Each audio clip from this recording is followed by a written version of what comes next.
झारखंड की हेमंत सोरेन सरकार और सत्तारूढ़ पार्टी जेएमएम के लिए इसी पार्टी के वरिष्ठ विधायक लोबिन हेम्ब्रम ने एक बड़ी चुनौती खड़ी कर दी है। उनके बागी तेवरों से पार्टी पहले भी कई बार असहज हो चुकी है, लेकिन इस बार उन्होंने पारसनाथ पहाड़ी के मुद्दे पर आदिवासी की विशाल रैली में जिस तरीके से सीधे मुख्यमंत्री हेमंत सोरेन पर हमला बोला, वो झारखंड में आने वाले दिनों की राजनीति के लिए एक बड़ा संकेतक हो सकता है। नमस्कार, मैं हूं खुशबू राय और आप देख रहे हैं समाचार प्लस झारखंड बिहार। झारखंड में झारखंड मुक्ति मोर्चा के राजनीति जनाधार का सबसे बड़ा फैक्टर आदिवासी मूलवासी आबादी है।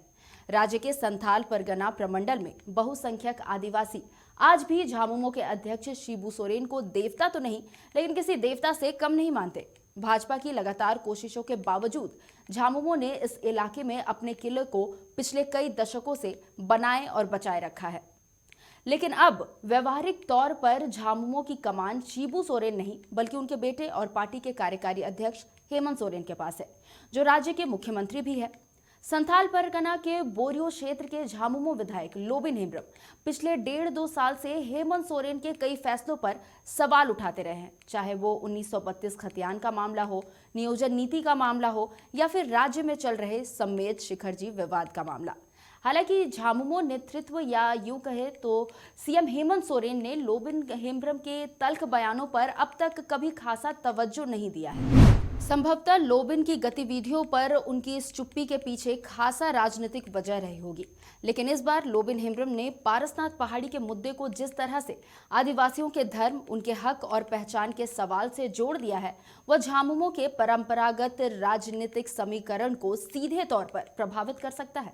लोबिन हेम्ब्रम ने 10 जनवरी को पारसनाथ में सरकार के खिलाफ आदिवासियों के प्रदर्शन की अगुवाई करते हुए जिस तरह के तेवर दिखाए और जिस तरह की भाषा का इस्तेमाल किया, उसकी क्लिपिंग का जो इस्तेमाल है अब भाजपा के नेता भी सोशल मीडिया पर कर सरकार को घेरने की कोशिश कर रहे हैं। पारसनाथ पहाड़ी पर दावेदारी करते हुए आदिवासी संगठनों ने 10 जनवरी को परंपरागत हथियारों के साथ प्रदर्शन किया और विशाल सभा भी की। पारसनाथ पहाड़ी को आदिवासियों का पूजा स्थल यानी कि मरांग बुरु बताते हुए झामुमो विधायक लोबिन हेम्ब्रम ने कहा कि वह मुख्यमंत्री हेमंत सोरेन को अल्टीमेटम दे रहे हैं कि आगामी 25 जनवरी तक पारसनाथ पहाड़ी पर आदिवासियों का अधिकार बहाल करे, नहीं तो झारखंड बचाओ मोर्चा के तहत जोरदार आंदोलन होगा। जरूरत पड़ी तो झारखंड भी बंद कराया जाएगा। इतना ही नहीं, लोबिन हेम्ब्रम ने हेमंत सोरेन पर बाहरी सलाहकारों से घिरे होने का आरोप लगाया है और कहा है कि ये लोग आदिवासी विरोधी हैं। उन्होंने सीएम के प्रेस सलाहकार अभिषेक पिंटू, जेल में बंद उनके राजनीतिक प्रतिनिधि पंकज मिश्रा, सलाहकार सुनील श्रीवास्तव और सुप्रियो भट्टाचार्य का जिक्र पारसनाथ पहाड़ी पर अधिकार को लेकर उठे विवाद में उठाया था।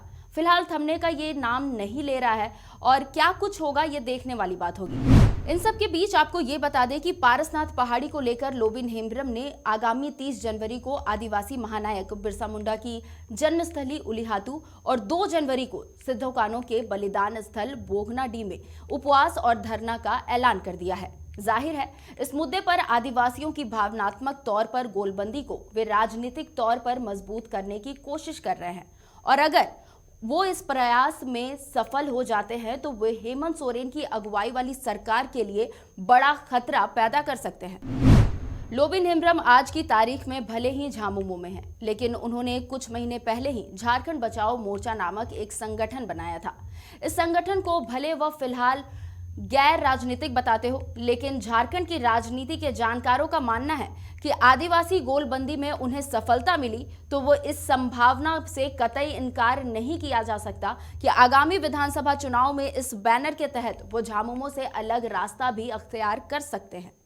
यहाँ इन सब के बीच आपको एक और अहम जानकारी दे दे कि लोबिन हेम्ब्रम ने इसके पहले 1932 की खतियान नीति के नाम पर झारखंड के लोगों को ठगने, राज्य में अवैध खनन, विगत सितंबर महीने में सत्तारूढ़ गठबंधन के विधायकों को रिजॉर्ट में ले जाकर रखने, शराब नीति को लेकर भी अपनी ही सरकार पर वो हमला बोल चुके हैं। उन्होंने कई बार कहा है कि 3 साल में इस सरकार ने आदिवासी और मूलवासियों के लिए कुछ भी नहीं किया है। विधानसभा में भी वो सरकार के खिलाफ कई बार बोल चुके हैं। एक बार वे अपनी सरकार की आलोचना करते हुए विधानसभा में रो भी पड़े थे।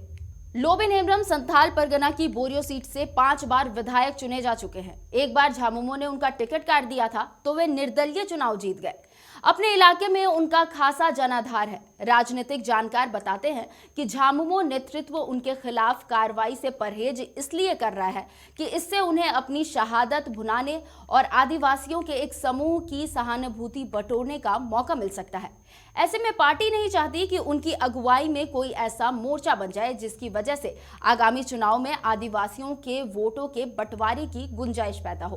पार्टी के वरिष्ठ नेता स्टीफन मरांडी इतना जरूर कहते हैं कि लोविन हेम्ब्रम को सरकार के खिलाफ सार्वजनिक तौर पर नहीं बोलना चाहिए। जो भी मुद्दे हैं उन्हें पार्टी फोरम में उठाना चाहिए। बहरहाल झामुमो के भीतर ये चुनौती जरूर है कि लगातार अपनी ही सरकार को चुनौती दे रहे अपनी ही पार्टी के इस विधायक को कैसे साधा जाए। अगर इन सब को लेकर आपके पास कोई तरीका है तो हमें कमेंट बॉक्स में कमेंट कर जरूर बताएं।